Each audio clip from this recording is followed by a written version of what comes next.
Kalau yang kemarin kita bahas kan surat Ikhlas itu, Al-Ikhlas itu apa namanya, menceritakan sifat-sifat Allah. Nah, ada nggak sih surat yang menceritakan untuk maksudnya untuk sosial gitu? Ada. Menjamak semua gitu. Ada. Surat apa tuh kali? Ini gua anggap salah satu surat yang keren sekali. Bahkan yang kemarin nggak keren dong. Maksudnya di bidang dia khusus bicara bagaimana koneksi antara spiritualisme dengan sosialisme. Ngeri kan? Jadi hal-hal yang spiritual dan hal-hal yang sosial itu dia terikat erat ternyata. Yang satu tidak bisa ditinggalkan, harus dua-duanya dijalani. Dan surat ini kita kenal, sering dibaca oleh anak-anak kecil juga banyak yang hafal. Nama suratnya Al-Maun. Al-Maun. Itu udah berapa ayat nih? Al-Maun itu berapa ya? 1, 2, 3, 4, 5 atau 6 lah, 5 atau 6 lah. Nanti kita bedah satu-satu lah. Oke teman-teman, kali ini kita akan membahas surat Al-Maun bersama Mas Ali. Jangan bapak lah kesannya kalau bapak itu. Mas Ali atau AA Ali lah. Iya. Oke, kita ke tahap pertama. Gimana Bali? Coba di bagian ayat mana kita bahas? Al-Maun itu kan berarti sesuatu yang bermanfaat, yang sangat berguna gitu loh. Ya, yang bermanfaat bagi orang banyak, berguna bagi orang banyak. Nah, ayat ini surat ini dimulai dengan pertanyaan retoris namanya ya, pertanyaan yang tidak butuh jawaban. Ini gaya bahasa. Inilah hebatnya Al-Quran juga. Maksudnya dia pertanyaan, tapi pertanyaan itu nggak butuh jawaban. Nggak butuh jawaban dari orang yang ditanya. Jadi pertanyaan ini diajukan kemudian diberikan juga jawabannya. Nah, ini disebut pertanyaan retorika atau retoris.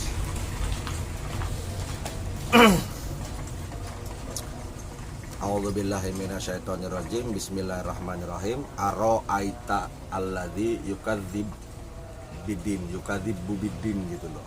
Aro'aita alladzi yukadzibu bidin, kalau dibaca lengkapnya seperti itu.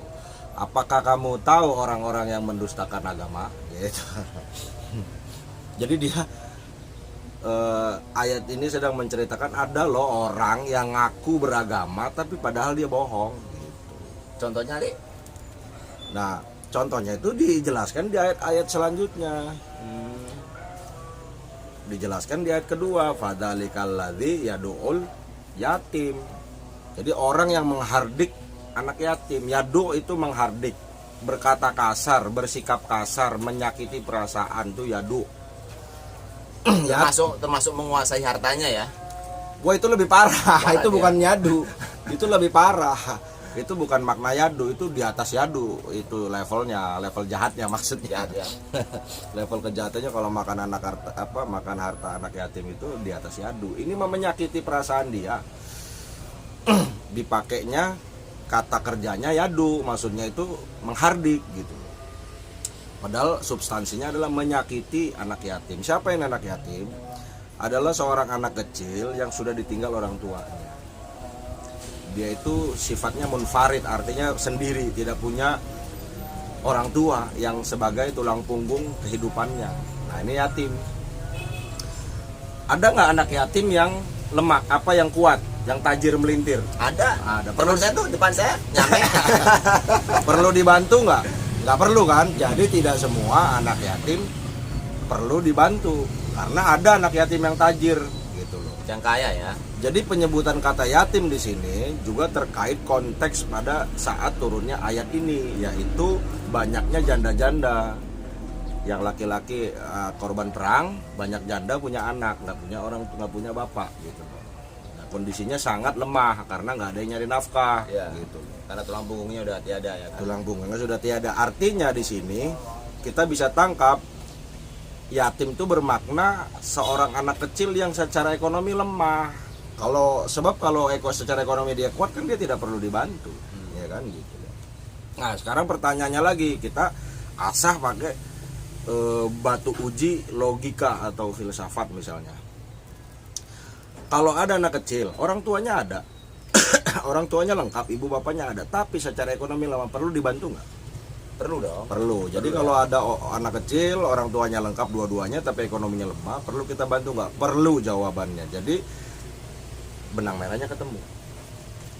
Entah dia yatim atau bukan, kalau dia secara ekonomi lemah, ya wajib dibantu. Wajib, hukumnya wajib. Karena itu tadi, aro'aital ladzi yukadzibu bidin, orang yang mendustakan agama itu adalah orang yang menyakiti perasaan anak yatim. Oh, Gitu loh. Anak yatim yang lemah maksudnya ya. Nah. Wala yahudu ala ta'amil miskin.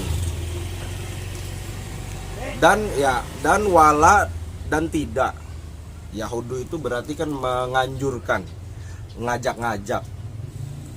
Kayak bikin organisasi santunan untuk orang-orang tidak mampu, atau iya, ada itu orang bagus yang tuh. bikin kegiatan Jumat berkah ya, Iya, beli iya. makanan setelah sholat Bagi-bagiin Jumat, gratis, bagi-bagiin ya. gratis. Nah, inilah bentuk konkret dari Yahudu, yaitu menganjurkan. Kalau orang nganjurin ngasih orang makan itu berarti dia udah ngerjain belum? Kalau belum tentu itu. Enggak, orang yang sering ngajur-ngajurin kasih makan orang miskin, kasih makan orang. Kira-kira nih harusnya dia suka ngasih makan orang miskin nggak? Harusnya kan? normalnya. Jadi logiknya begitu. Hmm. Kalau kita baca ayat ini logiknya, wala yahuddu ala ta'amil miskin ini maksudnya orang yang menganjurkan ngasih makan orang miskin kan sudah seharusnya dia udah melaksanakan anjurannya itu. Iya, jangan. Nah ini lebih parah lagi, wala yahudu ala ta'amil miskin, bermakna dia itu jangankan ngasih makan orang miskin, menganjurkan ngasih makannya aja enggak gitu loh. Itu berarti kita balik itu pengertiannya gitu loh, kita balik tuh seperti itu. Nah, to'am ini bermakna bahan makanan pokok. Jadi ngasih makan tapi bahan makanan pokok di mana orang tersebut makan makanan itu. Contoh misalnya kayak di Arab itu bahan makanannya pokoknya apa sih? Gandum. Nah, Kalau di ya, Indonesia, kalau di Indonesia beras, misalnya di ya. Indonesia juga beda-beda kan. Kalau di Papua misalnya sagu, kalau di Madura mungkin jagung kan gitu. Nah, artinya selain daripada menganjurkan, dia juga sudah melaksanakan itu anjurannya itu. Nah, ini dibalik aja, dinegasikan aja, wala yahudu ala ta'amil miskin, orang yang tidak menganjurkan tidak juga menganjurkan memberi makan orang-orang miskin. Nah, miskin ini menarik, Yus. Jadi jangan tipenya jangan orang calo kayak di terminal, orang suruh masuk dia sendiri nggak masuk ya kan, bentar lagi berangkat, satu lagi, ternyata enggak, maksudnya dia nggak ikut gitu. Jangan kayak begitu, saudara. Miskin itu berarti orang yang tenang, orang yang tidak mampu, secara definitif aja, langsung aja ya, orang yang tidak mampu memenuhi kebutuhan pokok hidupnya, itu disebut miskin. Ini miskin harta maksudnya ya. Iya. Miskin harta ini nggak lagi bicarain miskin ilmu atau miskin akhlak gitu, bukan. Ini miskin harta. Karena miskin itu berasal dari sakana, artinya diam, tenang. Kan kalau orang bokeh ya diem. Jarang orang bokeh ngenges ya. Ya fisiknya diam, otaknya kemana-mana. Jiwanya kemana-mana. Ya, jadi miskin itu artinya secara definisi itu kan itu akar katanya ya. Nah, miskin ini bermakna orang yang secara ekonomi tidak mampu memenuhi kebutuhan hidup pokoknya. Bukan sekunder ya, ini pokok, yaitu makan, minum, pakaian, tempat tinggal. Nah, masuk kategori selanjutnya, fawailul lil musallin, celakalah li bagi, karena ada alif lam disebut al musallin, itu berarti jamak yang sholat. Jadi kecelakaanlah bagi orang-orang yang melaksanakan sholat. Orang sholat kok celaka gitu loh. Ya, yang bagaimana tuh, Li? Orang sholat kok celaka, Li? Berarti bukan orang yang nggak sholat aja, yang sholat pun celaka ya. Yang sholat aja bisa celaka, Apalagi yang enggak. Nah, ini perlu kita cermati kan, berarti ayatnya kan gitu. Yang sholat aja bisa celaka, apalagi yang enggak. Alladzina hum an sholatihim sahun, yaitu orang-orang yang sholatihim, sholatnya itu sahun lalai. Nah, Sahun dalam tafsiran yang populer dari para ulama, sahun pertama bermakna meninggalkan sholat. Ada lagi yang bermakna menunda-nunda sholat sampai hampir mendekati batas akhir waktunya sholat. Nah ini yang paling populer, yaitu menunda-nunda waktu sholat sampai batas akhir waktunya sholat. Misalnya sholat zuhur jam 12 kurang saat ini ya, asar itu jam 3 kurang. Nah dia sholatnya itu 5 menit lagi mau habis waktu zuhur, sholat zuhurnya gitu. Oh, itu pun nggak diperbolehkan, maksudnya itu termasuk orang yang dicela ya kayak begitu ya? Iya itu di kategori ini menurut tafsir ulama, orang-orang seperti ini dikategorikan sahun. Bahkan dalam satu hadis, orang yang mengerjakan sholat di akhir waktu, dia nunda-nunda terus dia kerjain di akhir waktu, kan biasanya sholatnya buru-buru. Iya. Nah itu dianggap ciri munafik. Tapi itu dengan kalau alasan syar'i sih masih boleh lah ya. Ya tetap maksudnya begini loh, itu bisa jadi kerjaan orang munafik itu ciri-cirinya itu, walaupun belum tentu orang yang sholatnya buru-buru itu dia munafik, belum tentu. Cuma cirinya orang munafik itu gitu loh, salah satu cirinya. Nah, kita lanjut. Alladzina, sholat ini kan bermakna penting. Gua lupa menjelaskan, ini sangat penting. Sholat itu kan wasola ya, waso, huruf shod, huruf lam, itu bermakna menyambungkan. Jadi orang yang sholat itu adalah membuka koneksi sambungan antara makhluk dengan kholik. Nah titik koneksinya itu adalah sholat. Itu pembeda juga antara orang kafir sama orang muslim ya, sholat. Iya, jadi sholat itu berfungsi connection, hubungan, menyambungkan.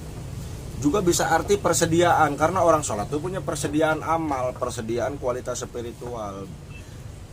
Wasola juga bisa berarti tanda terima atau resi. Makanya orang kalau ke pos giro disebutnya wesel. Ya kan? Ya, bisa juga tanda terima atau resi. Jadi intinya sholat ini adalah satu media, satu ritual di mana menyambungkan antara makhluk dengan kholik. Jadi kita nyambung frekuensinya gitu loh. Bahkan dalam satu hadis Nabi Muhammad menggambarkan pentingnya sholat, yaitu sholat adalah mi'rajnya orang-orang mukmin. Nah, jadi pada saat itu loh dia menghadap Allah gitu loh. Nah itu disebut mi'rajnya orang-orang mukmin, sholat itu. Makanya dia nyambung maknanya, wasola, menyambungkan gitu loh, dia ke sebuah koneksi. Alladzina hum yura'un, dan orang-orang yang ria. Ria itu termasuk pamer gitu loh ya, sholatnya pengen dilihat orang gitu. Nah gitu loh, dia sholat cuma pengen dilihat orang kalau dia mau kelihatan alim gitu ya. Sholat aja gitu loh. Dia mungkin mau nggak sholat malu. Yang paling banyak terjadi itu pas sholat id. Ya kan, orang sholat 5 waktunya enggak, tapi pas sholat id mah sholat. Ya, kenapa? Id pertama penuh kedua masih penuh, ketiga berkurang. Terawih itu. Ya, terawih itu masih juga. Jadi dia sholat tuh karena malu aja sama orang kampung. Karena dia pulang kampung, wah sholat id nih, masa nggak sholat id, orang semua sholat id, dia malu kan? Penting hadir ya. Kalau nggak sholat id kan malu sama tetangga-tetangga, kan biasanya kalau habis sholat kan pada salam-salaman tuh silaturahim ketemu tetangga. Nah kalau dia nggak sholat kan malu. Akhirnya karena kepengen menutupi rasa malunya, dia sholat. Nah itu salah satu masuk kategori yuraun, ria gitu loh. Pengen dilihat aja ya. Cuma pengen ya nutupi rasa malu aja lah, sebenarnya dia nggak mau sholat aslinya gitu loh. Ada yang gitu ya. Ada yang kayak gitu. Ada yang kepengen jadi dilihat, wah peduli sama masjid, dia sholat itu cuma pengen nunjukin dia punya kepentingan pribadi lah. Jadi ria ini bermakna, kalau asal kata definisinya, kalau kita cek ria itu artinya mengerjakan satu amalan yang sebenarnya tidak bersandar kepada ikhlas, dinisbatkan amalnya kepada Allah, bukan. Ria ini menisbatkan amalnya kepada selain Allah, bisa jadi karena untuk kepentingannya sendiri, atau kepentingan politiknya, atau kepentingan sosialnya, atau kepentingan ekonominya gitu loh. Nah, jadi sebenarnya dia melakukan sholat itu tidak dinisbatkan lillahi ta'ala gitu. Wayam naunal maun, terakhir wayam naunal maun, yang tidak berbagi hal-hal yang bermanfaat. Al-ma'un itu kan juga bermakna alma, hujan. Hujan itu kan manfaatnya rata ke orang banyak. Nah, sekali seumur hidup minimal kita menyiapkan sesuatu yang kita anggap berharga dan itu bermanfaat bagi banyak orang. Berarti berbagi aja itu bukan kategori baik ya, nggak semua berbagi itu baik ya? Berbagi itu baik, cuma ada level-levelnya. Maksudnya al-ma'un ini maksudnya kebaikan kita itu dirasakan orang banyak. Nah kalau berbaginya minuman keras Li, yang gue maksud kan gitu Li. Berbagi kan nggak semuanya baik Li. Ya ini mah kan berbagi maksudnya hal-hal yang baik-baik. Jadi dari kalimatnya aja udah kita tahu ini berbagi hal yang baik-baik gitu, bukan berbagi minuman keras, berbagi keburukan, bukan. Alma itu berbagi kepada orang yang manfaat, yang sangat bermanfaat bagi orang. Misalnya di kampung susah air, terus kita ngeluarin uang bikin sumur, siapa aja boleh ngambil gitu. Siapa aja boleh ngambil dari situ. Disebut ya, keren. Boleh juga kita sebut al-maun itu misalnya amal jariyah. Amal jariyah, setidaknya sekali seumur hidup kita mesti punya satu amal jariyah. Nah inilah konsep di al-maun ini, terikatnya konsep spiritual yang terwakili dari kata din, yaitu agama, diterjemahkan agama, suatu bentuk keyakinan yang kokoh ya, yang sudah firm gitu. Kemudian ada lagi sholat. Jadi din dan sholat ini kan spiritual, tapi dikaitkan dengan sosial. Spiritual Anda akan gagal, tidak diakui kalau Anda tidak mengerjakan hal-hal sosial tadi yang disebut. Oh, begitu. Nah ini kerennya surat Al-Ma'un gitu. Nah ini sepengetahuan gua aja. Sebenarnya panjang karena durasinya nggak cukup. Bisa kita bahas dari banyak sisi ya. Sebenarnya kan Al-Ma'un ini kalau kita amalkan dari sisi spiritual kita bisa sangat berkembang. Dari sisi aspek ekonomi saja, kalau ini diamalkan surat Al-Ma'un itu insya Allah tidak ada lagi keluhan-keluhan atau efek-efek buruk atau dampak-dampak buruk dari ketimpangan ekonomi atau Gini rasio, atau misalnya yang kaya semakin kaya, yang miskin semakin miskin. Itu nggak ada. Jadi ada pemerataan gitu loh. Jadi adanya pemerataan. Nah ini penting, kalau ini diamalkan saja maka ekonomi kita nggak ada masalah sebenarnya. Berarti intinya dari surat ini itu cuma ngasih tahu ya, lo kalau mau ibadah tuh jangan pamer gitu. Iya. Lo kalau sama anak yatim itu jangan suka menghardik gitu ya kan. Ya jangan menyadari perasaan. Lo harus berbagi juga. Ya jadi intinya ini ayat ya, ini surat yang membuktikan kalau Islam itu bukan hanya mengajarkan spiritualisme, namun sosialisme pun diajarkan di sini. Ini kan bentuk praktek sosialisme, bagaimana kita memperhatikan masyarakat sekitar kita. Tidak peduli dia agamanya, keyakinannya apa, rasnya apa, sukunya apa, tidak peduli. Yang penting kita sama-sama manusia gitu loh, harus bersikap sosial. Kira-kira gitu.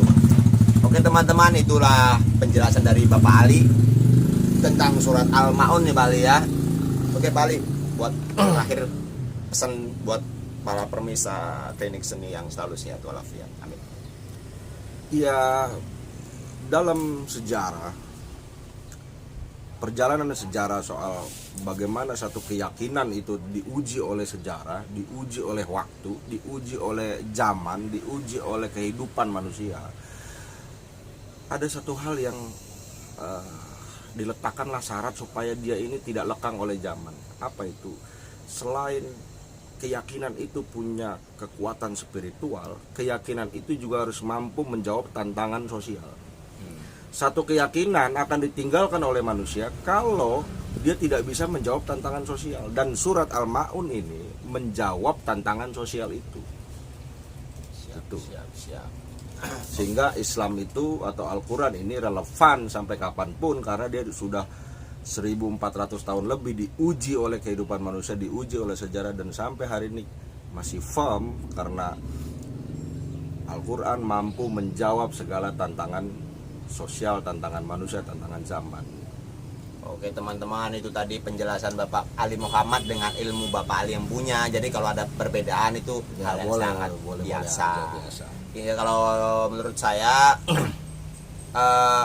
intinya sih yang saya tangkap, kita itu hidup itu jangan suka pamer, saudara. Iya, kita ibadah cuma maunya pengen dilihat gitu. Kalau lo ngerasa lo mampu dan lo kaya, berbagi sama orang yang tidak mampu.